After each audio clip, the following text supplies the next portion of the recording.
Welcome to Online Study with Mohammed Rizwan Mir. Fungi का topic हम पढ़े थे और फंजाई के टॉपिक के अंदर हमने लास्ट लेक्चर में इसका इंट्रोडक्शन और कुछ जनरल कैरेक्टरिस्टिक्स को देख लिया था। आज का जो हमारा लेक्चर है, आज हम बात करेंगे बॉडी ऑफ फंगस में। यहाँ पे इसको कह सकते हैं कि स्ट्रक्चर ऑफ फंगस, फंगस का स्ट्रक्चर किस तरह का होता है। फंजाई की जो बॉडी होती है उसे हम आमतौर पे माइसीलियम कहते हैं, माइसीलियम। और माइसीलियम किस तरह का स्ट्रक्चर है? माइसीलियम बेसिकली एक long branched thread like structure होता है, लंबा सा ब्रांचेस बनी होती हैं और थ्रेड की तरह का स्ट्रक्चर होता है। और इसके अलावा हम जानते हैं कि फंजाई के ऊपर एक सेल वॉल होती है, बट फंजाई की जो सेल वॉल होती है वो थोड़ी सी डिफरेंट होती है। वो किस चीज़ से मिलके बनी होती है? वो बनी होती है काइटिन से मिलके। और काइटिन क्या मटेरियल है? काइटिन बेसिकली एक हार्ड सा मटेरियल होता है जो कि मोस्टली पाया जाता है आर्थ्रोपोड्स के अंदर। आर्थ्रोपोड्स अगर आपको याद हो, जब हम क्लासिफिकेशन पढ़ते हैं एनिमल्स की, तो उसके अंदर हमारे पास जो इंसेक्ट्स वाला ग्रुप आता है ना, वो आर्थ्रोपोड्स कहलाता है। तो आर्थ्रोपोड्स यानी कि इंसेक्ट्स के ऊपर जो एक कवरिंग होती है, हार्ड कवरिंग शेल नुमा की, वो कहलाती है काइटिन। और फंजाई की जो सेल वॉल है वो काइटिन से मिलकर बनी है। इससे फंजाई को फ़ायदा ये होता है कि ये बहुत रेजिस्टेंट होती है डिके के, रेजिस्टेंट टू डिके। यही वजह है कि फंजाई जो है थोड़े से एक्सट्रीम कंडीशन में भी सर्वाइव कर जाता है। इसके बरक्स अगर हम प्लांट्स के अंदर देखें तो प्लांट की जो सेल वॉल होती है वो हम जानते हैं कि वो सेलुलोज से मिलकर बनी है, या कुछ केसेस में लिग्निन से मिलकर बनी होती है। ठीक है, तो फंजाई के अंदर सेल वॉल तो प्रेजेंट है बट थोड़ी सी डिफरेंट है प्लांट से। अच्छा, एक स्ट्रक्चर यहाँ पे जो हमने बात की फंजाई की बॉडी को हम कहते हैं माइसीलियम। अब माइसीलियम क्या है? माइसीलियम को हमने कह दिया कि वो long branch thread like structure है। अब ये जो लंबा सा स्ट्रक्चर है, इसके अंदर यूनिट्स जो पाए जाते हैं वो कहलाते हैं हाइफी। इसको मेंशन भी कर देते हैं, हाइफी। और हाइफी की फिर मज़ीद आगे से दो टाइप्स होती हैं। एक कहलाती है सेप्टेट हाइफी और एक कहलाते हैं non septate hyphae. Septate and non septate, जैसे ए सेप्टेट भी बोलते हैं। अब ये क्या चीज़ है? हाइफी क्या चीज़ है और सेप्टेट और नॉन सेप्टेट हाइफी क्या चीज़ है? इसको अगर आप एक इमेज से देख लें, ये तो यहाँ पे आपको दिखाई जा रही है एक सेप्टेट हाइफी और एक नॉन सेप्टेट हाइफी। ठीक है, अच्छा यहाँ पे अगर आप देखें सेप्टेट और नॉन सेप्टेट में डिफरेंस क्या है? सेप्टेट जो वर्ड है बेसिकली ये निकला है सेप्टा से। सेप्टा, और सेप्टा का क्या मतलब होता है? सेप्टा आप समझ लें एक किस्म की पार्टीशन है। ठीक है, अच्छा अब यहाँ पे आप देख सकते हैं ये जो सेप्टेट हाइफी, इसके अंदर क्या है? यहाँ पे आपको कुछ पार्टीशंस नज़र आ रही हैं। ठीक है, ऐसे लग रहा है कि छोटे छोटे यूनिट्स हैं जो कि आपस में इकट्ठे हुए हुए हैं और एक चेन बन गई है। ठीक है, जबकि नॉन सेप्टेट हाइफी जो आपको बी फिगर नज़र आ रही है, नॉन सेप्टेट हाइफी की, इसमें क्या है कि एक लंबी सी ब्रांच है और उसकी मज़ीद फिर आगे से और ब्रांचेस बनी हुई हैं। ठीक है, यहाँ पे जो आपको पर्पल कलर में डॉट्स नज़र आ रहे हैं ये क्या है? ये न्यूक्लियस है। ठीक है, और यहाँ पे भी आप देख सकते हैं कि न्यूक्लियस है। बट सेप्टेट और नॉन सेप्टेट में डिफरेंस ये है कि यहाँ पे आप देख रहे हैं कि हर सेप्टा या हर एक यूनिट के अंदर एक न्यूक्लियस है। ठीक है, जबकि नॉन सेप्टेट हाइफी के अंदर आप देख सकते हैं कि ढेर सारे न्यूक्लियस हैं जो कि थोड़े थोड़े फासले पर पाए जाते हैं। थियोरेटिकली हम कहते हैं कि सेप्टेट हाइफी वो हाइफी है जो कि डिवाइड हुई है क्रॉस वॉल से। It is divided by cross walls, और वो क्रॉस वॉल्स क्या कहलाती हैं? वो वॉल्स कहलाती हैं सेप्टा। नॉन सेप्टेट हाइफी में हम कहते हैं कि non septate hyphae lack septa, इनके अंदर सेप्टा नहीं होता या कोई भी पार्टीशन नहीं होती। इनकी अगर हम एग्जांपल्स की बात करें, सेप्टेट हाइफी की जो एक एग्जांपल है वो है मशरूम। ये है इसकी एग्जांपल। और नॉन सेप्टेट हाइफी की एग्जांपल में हमारे पास आ जाता है राइजोपस या म्यूकर। इस तरह से कुछ और ऑर्गेनिज्म जो हैं वो नॉन सेप्टेट हाइफी की एग्जांपल में आ जाते हैं। इनको वन बाय वन हम देख लेते हैं ताकि हम डिटेल में इसको समझ लें। सबसे पहले हमने बात की है नॉन सेप्टेट हाइफी की, या बल्कि ऐसे करते हैं कि हम पहले सेप्टेट को पढ़ लेते हैं। तो सेप्टेट हाइफी में हमने देखा था कि इनके अंदर क्रॉस वॉल्स प्रेजेंट होती हैं और वो कहलाती हैं सेप्टा, यानी कि इनके अंदर पार्टीशंस होंगी। अब ये जो पार्टीशंस हैं इनसे होता क्या है, बेसिकली इन पार्टीशन से हो ये रहा होता है कि पूरा का पूरा जो एक स्ट्रक्चर है, यानी कि हमने बात की थी माइसीलियम की, तो पूरा माइसीलियम जो है वो डिवाइड हुआ होता है इनटू इंडिविजुअल सेल्स। अगर हम इस तरह से करके इसका एक स्ट्रक्चर ड्रॉ करें, और हमने देखा था कि इस तरह से पार्टीशन हुई हुई है, ये जो पार्टीशन है ये क्या है, या ये वॉल है बेसिकली एक, जो कहलाती है सेप्टा। ठीक है, अब इस वॉल के अंदर क्या होता है, अंदर इसके जिस तरह से नॉर्मली हम एक सेल स्ट्रक्चर देखते हैं जिसमें सेल मेम्ब्रेन है, जिसके अंदर सेल वॉल है, न्यूक्लियस पाया जाता है, साइटोप्लाज्म पाया जाता है, तो वो सब कुछ इसके अंदर पाया जाएगा। बट डिफरेंस क्या है, डिफरेंस ये है कि जब सेप्टा बन जाती है तो सेप्टा डिवाइड कर देती है इस पूरे माइसीलियम को इनटू इंडिविजुअल सेल्स। अब इसमें क्या है कि ये एक सेल है, ये एक और सेल है, ठीक है, ये एक और सेल है, यानी ये सब सेपरेट सेल्स बन गए। और सेल के अंदर हम जानते हैं कि न्यूक्लियस पाया जाता है, तो ये इस तरह से हम इसके अंदर ड्रॉ कर देते हैं, ये इसके अंदर न्यूक्लियस है। ठीक है, अगर कोई एक न्यूक्लियस अगर होगा तो हम उसे कहेंगे मोनोकैरियोटिक। अगर समटाइम्स ऐसे भी हो सकता है कि एक सेल के अंदर दो न्यूक्लियस हों, ठीक है, इनको हम कहते हैं ये मल्टाई न्यूक्लिएटेड हैं। और जब दो हो जाएं तो दो न्यूक्लियस को हम कहेंगे डाइकैरियोटिक, बल्कि इसको मेंशन भी कर देते हैं। मोनोकैरियोटिक क्या है, वन न्यूक्लियस, डाइकैरियोटिक दो न्यूक्लियाई हो एक सेल के अंदर। तो ये हमने देख लिया सेप्टेट हाइफी को। अच्छा, इसके अंदर भी फिर मज़ीद कुछ वेरिएशन आ जाती हैं, और वो वेरिएशन किस तरह की होती हैं कि ये जो यहाँ पे हमने सेप्टा को ड्रॉ किया है, सेप्टा के अंदर कुछ ऐसी जगह भी हो सकती हैं जहाँ पे पोर्स हों, ठीक है, यानी सेप्टा जो है वो पोरस भी हो सकता है। इसको हम इस तरह से ड्रॉ कर लेते हैं, यहाँ पे इस तरह से हम पोर्स बना लेते हैं, ये बन गए पोर्स। ठीक है, अच्छा, पोर्स से होता क्या है, बेसिकली इससे ये होता है कि हमने कहा था कि सेल के अंदर जो है वो जैसे साइटोप्लाज्म पाया जाता है। अब अगर यहाँ पे साइटोप्लाज्म था तो पोर्स से ये फ़ायदा होता है कि एक सेल का जो साइटोप्लाज्म है वो दूसरे के अंदर, दूसरे से तीसरे के अंदर, ये पूरा इस पूरे माइसीलियम के अंदर जो है वो मूव कर सकता है साइटोप्लाज्म। ठीक है, और ना सिर्फ मूव कर सकता है बल्कि इसके कुछ और भी फ़वायदे हैं, उनको हम मेंशन कर देते हैं वन बाय वन। एक तो हमने ये कहा कि साइटोप्लाज्म जो है वो मूव करेगा, साइटोप्लाज्म कैन मूव।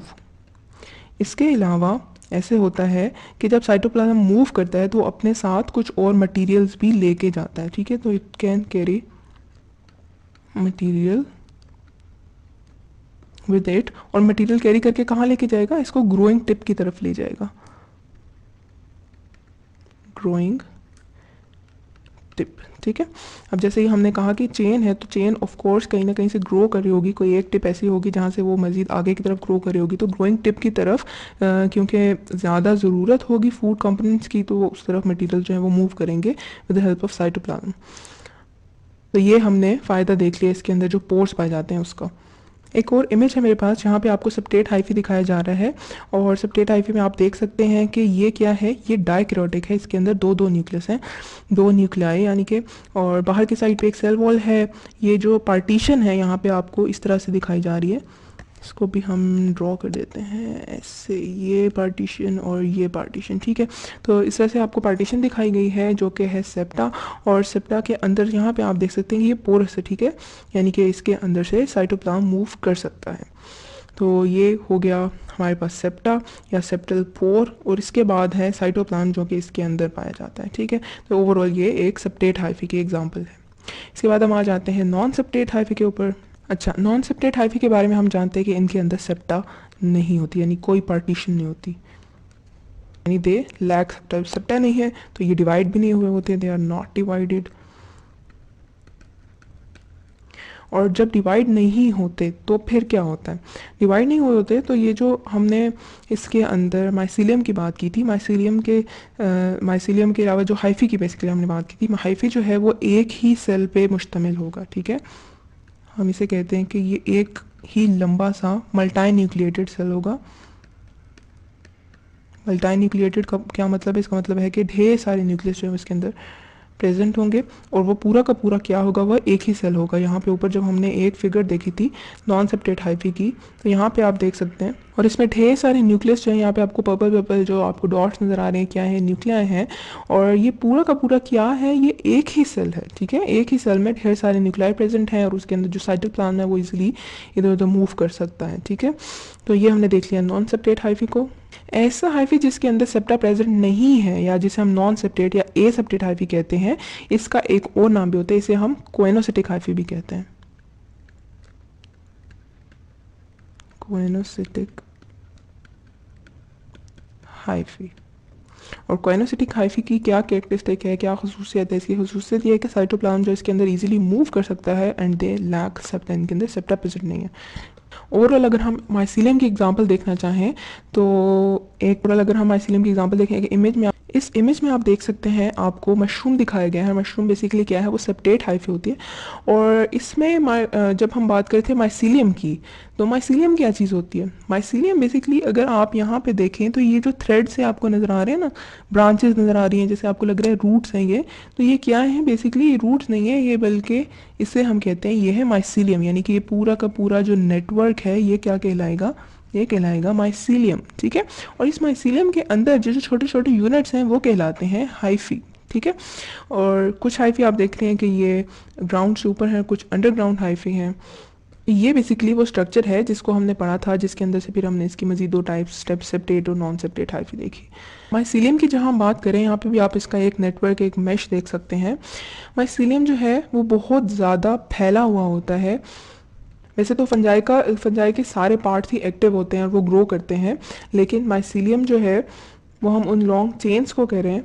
और अगर हम इसकी लेंथ की बात करें तो जनरली अगर माइसीलियम को हम स्ट्रेट साइड बाय साइड रखते जाएं, यानी कि इसकी लंबी चेन एंड टू एंड बनाते जाएं, तो हम कहते हैं कि माइसीलियम जो है वो तकरीबन 1 किलोमीटर तक ग्रो करता है इन 1 डे। यानी एक दिन में माइसीलियम जो है 1 किलोमीटर तक ग्रो कर सकता है। इसकी एक एग्जांपल जो है वो हमारे पास है आर्मिलेरिया। और आर्मिलेरिया क्या है, बेसिकली एक पैथोजेनिक फंजाई है, पैथोजेनिक फंजाई। और इसकी अगर लेंथ मेजर की जाए, इसकी एक जगह पे लेंथ मेजर जो की भी गई वो तकरीबन कितनी थी, वो 15 हेक्टर्स जितनी थी। और हेक्टर्स आप जानते हैं कितना होता है, ये तकरीबन हमारे पास 10,000 मीटर स्क्वायर तक फैला हुआ होता है, ठीक है। तो ये एक फंजाई या एक ऑर्गेनिज्म की इतनी लेंथ हम देख रहे हैं, ठीक है, या इतना एरिया देख रहे हैं जिस पे ये फैले हुए हैं। हम इसकी अगर एग्जांपल देखें फंजाई की, तो आप जानते हैं जिस तरह से ब्रेड के ऊपर अक्सर ब्रेड मोल्ड लग जाती है, ठीक है, काई वगैरह जम जाती है ब्रेड के ऊपर, या फिर कुछ फ्रूट्स के ऊपर, वेजिटेबल के ऊपर, अगर हम उनको कुछ अरसे के लिए वैसे ही रख दें, अक्सर फ्रिज में पड़े पड़े भी या वैसे किचन के अंदर भी कुछ खाने की चीज़ों के ऊपर काई वगैरह जम जाती है, तो वो क्या होता है, बेसिकली फंजाई होती है। और उसको अगर आप गौर से देखें तो आपको नज़र आएगा एक जाले की तरह का स्ट्रक्चर नज़र आता है, और उसके अंदर भी थ्रेड लाइक स्ट्रक्चर्स होते हैं।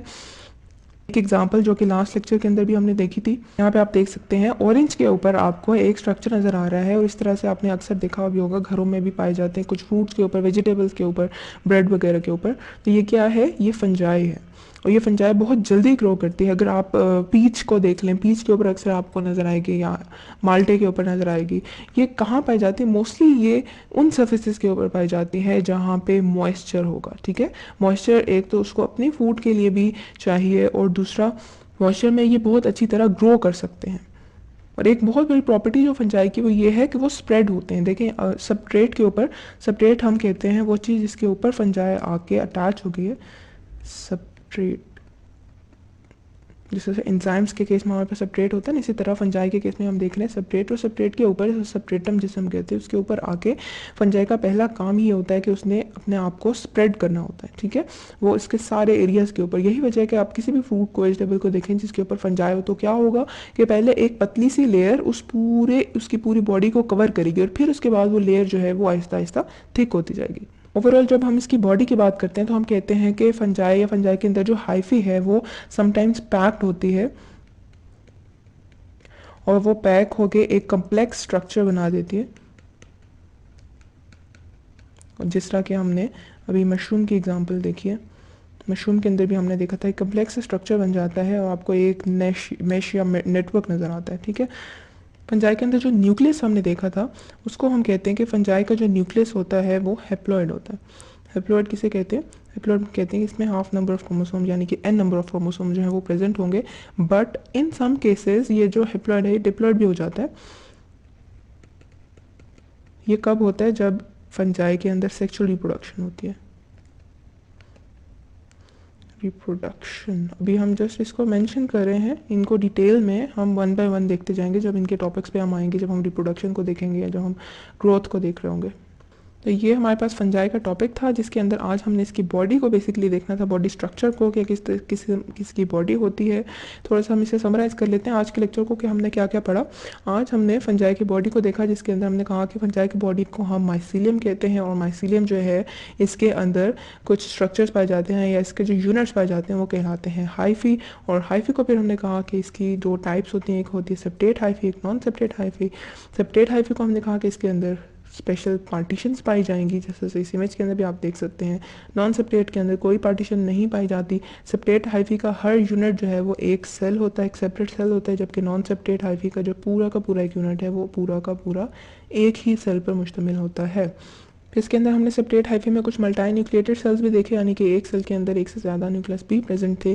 जबकि नॉन सेप्टेट हाइफी देखा तो हमने कहा कि नॉन सेप्टेट के अंदर ढेर सारे न्यूक्लियस जो है वो एक ही सेल के अंदर, क्योंकि जो पूरा का पूरा हाइफी है वो एक ही सेल पर मुश्तमिल होता है। कुछ और एग्जांपल हमने इसकी देख ली कि फंजाई बेसिकली हमारे फूड सब्सटेंसेस के ऊपर या कहीं भी जो पाया जाता है वो किस तरह से दिखता है, और इसके साइज़ को हमने देख लिया कि फंजाई कितनी जल्दी ग्रो करता है। तो ये हमारा आज का टॉपिक था। इसके बाद नेक्स्ट जो हमारे लेक्चर्स होंगे उनमें हम वन बाय वन फंजाई के जो मोड ऑफ न्यूट्रिशन है या फंजाई के अंदर रिप्रोडक्शन है वो किस तरह से हो रही है इसको देख लेंगे, और फंजाई के कुछ ग्रुप्स हैं जो इसकी क्लासिफिकेशन के ग्रुप्स हैं उनको हम डिटेल में डिस्कस कर लेंगे। तो ये हमारा आज का टॉपिक था।